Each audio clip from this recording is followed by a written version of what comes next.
Assalomu alaykum, hurmatli televizor ko'rguvchilar. Yaxshimsizlar? Dunyo qurultiyi Tor televiziyasining kunlik xabarlar programmasiga hammanglar xush kelibsizlar. Men İftixor Abdurashid. Bugun seshanba. Hurmatli ko'ruvchilar, tövani diqqatinglar kunlik xabarlar programmamizning tafsilotida bo'lsin. Mushu ayning 24-kuni Dunyo qurultiyi raisi Turg'unjon Aloviddin, Qurultay ijroiya komitetining muavin raisi Erkinsun Efendimlar va qurultay vakili Shayda Atolloh xonim Germaniyaning Ingolstadt shahrida Xalqaroliq Demokratlar birligi Ingolstadt sho'basining ichilishiga taklif bilan qatnashgan. Xalqaroliq Demokratlar birligi Turkiyaning mavjud hukumati Oq partiya bilan munosib bo'lgan Turk islom jamiyatining g'arb dunyosidagi mavjudligi va haq-huquqini qo'g'dash, yordam qilishda aktiv faoliyat olib berayotgan tashkilot bo'lib, bu qatimqi ichilish marosimida qatnashgan Turg'unjon Aloviddin va Erkinsun Efendilar ushbu tashkilotning raisi Kenan Aslan, muavin raisi Asma Koch, Yoshlar komiteti müdiri Ahmet Beyler bilan suhbat olib berib, Sharq Turkistonning navbatdagi vaziyati va Uyg'ur irqiy qirg'inchiligi haqida ma'lumotlar bergan. Tashkilot raisi Kenan Aslan apandim bu ahvollardan xabari borligini, o'zining eng qisqa vaqtda Anqaraga borganda bu masalani Turkiya hukumat organlariga yetkazganligini, shundaqla buningdan keyin Uyg'ur masalasi haqida qo'lidan keladigan imkoniyatlar bilan kuch chiqarishga tirishadiganligini bildirgan. Amerikanın Vatan Xavfsizlik Ministerligi 11-ayning 22-kuni Xitoyning yana 29 shirkatini cheklash tizimligiga kirgizgan. Buning bilan Amerikanın Vatan Xavfsizlik Ministerligining Uyg'ur majburiy amkining oldini olish qonuni bo'yicha qora tizimligiga kirgizgan Xitoy shirkatlarining soni 107 ga yetib borgan. Amerikanın Vatan Xavfsizlik Ministerligining maxsus bayonotiga asoslanganda 2024-yili 11-ayning 25-kunidan boshlab 29 Xitoy shirkatining butunlay yoki qisman ishlab chiqarilgan tovarlarining Uyg'ur majburiy amkiga chetishlik sababi bilan Amerika kirishi cheklandi ekan. Yangidan bekitilgan bu shirkatlar yezigilik mahsulotlari, alyumin mahsulotlari va polisilikon materiallari, shundaqla mis, oltin, nikel qatorliq rangli metallardan bir qator mahsulotlarni ishlab chiqardi ekan. Amerika savdo vakili Catherine Tay Amerikanın Vatan Xavfsizlik Ministerligining Uyg'ur majburiy amkiga chetishlik yana 29 shirkatni qora tizimlikka kirgizish haqida so'z qilib mundaq degan. Biden-Harris hukumati bu shirkatlarni tizimlikka qo'shish orqali Uyg'urlar va boshqa Turkiya asonliq millatlarning majburiy amkidan yasalgan tovarlarning Amerikaga kirmaslikka kafolat qilish irodasini davomli namoyon qilyotdi. Shirkatlar ishchilarni ishlatish orqali haqsizlik qilish afzalligiga ega bo'lmasligi kerak. Majburiy amgakka silishni yo'qotish va emgakçilərinin huquqiga daxil təruz qılğan şirkətlərinin Amerika bazarından nəp elishning oldini olish uchun qonunlarimizni ijro qilamiz. Amerika hökuməti 2021-yili 6-aydan boshlab Uyg'ur majburiy amkining oldini olish qonuniga asosan Xitoyda ishlab chiqarilgan va Uyg'ur majburiy amki bilan chetishlik deb aniqlangan mahsulotlarni qora tizimlikka ilib, ularning Amerika chegarasidan kirgizilib bozorga solinishini to'sgan edi.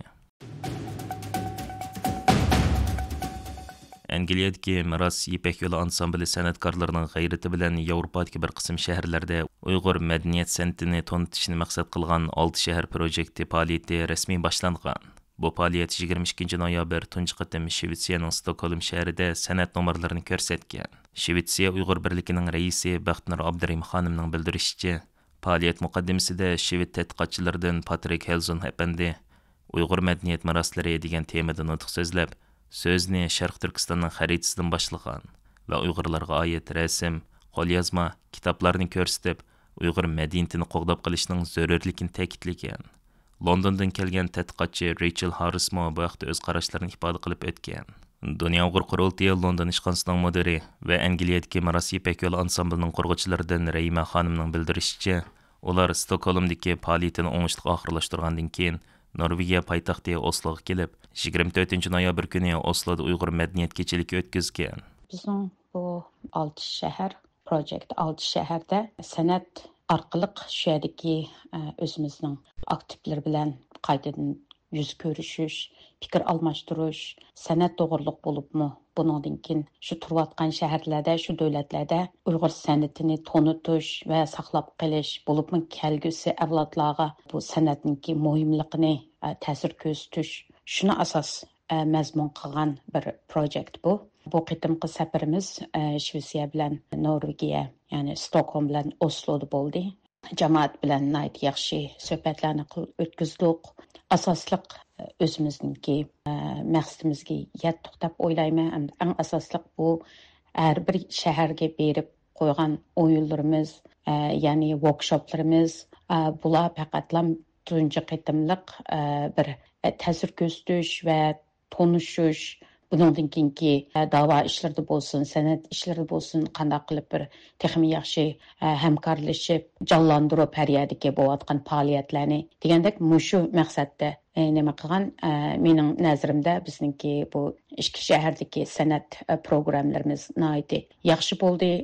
Xalqimizningki va shu davlatdagi xalqlarningki olqishiga erishdi. Asosliq biz vazifamizni yaxshi tugatdik. Norvegiya Uyg'ur komitetining raisi Qalcham Mamtimin xonim bu faoliyat haqida to'xtalganda, Maros Ipek yo'li ansambli san'atkorlarining Uyg'urcha naqshi musiqalarining Norvegiyadagi Uyg'ur tomoshabinlarga kuchli ta'sir ko'rsatganligini tilga oldi. Dunyo Uyg'ur qurultiyi madaniyat komitetining mudiri va Maros Ipek yo'li ansamblining san'atkorlaridan Mo'minjon Rahmonjon Uyg'ur san'at orqali Uyg'ur madaniyatini yot millatlarga tanishtirishning nihoyat ahamiyatli bir xizmat ekanligini eskartdi.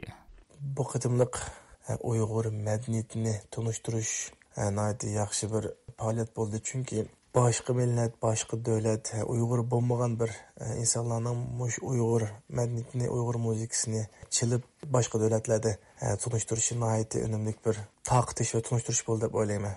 Biz mushuninglik bilan Angliyadagi mushu biroz Ipek yo'li kollektiviga rahmat aytamiz. Yana bundan keyin mushta faoliyatlar bo'lsa, birga hamkorlashib qiladigan ishlar bo'lsa, har qanday davlat, har qanday organlar bilan hamish o'zimizning millatiga, xalqimizga, davorimizga foydali qilgan bo'lsa, biz birlashib ish qilganligimizni mushning bilan ifodalab beramiz. Hörmətli görürmənlər, yuqorida diqqətinizə günlük xəbərlər proqramımızın təfsilatını sunduq. Kelər qitimliq sanımızgacha görüşkiç aman bolğaysızlar. Stansiyamızın YouTube kanalına əza oluşunu unutmayın. Xeyir xoş.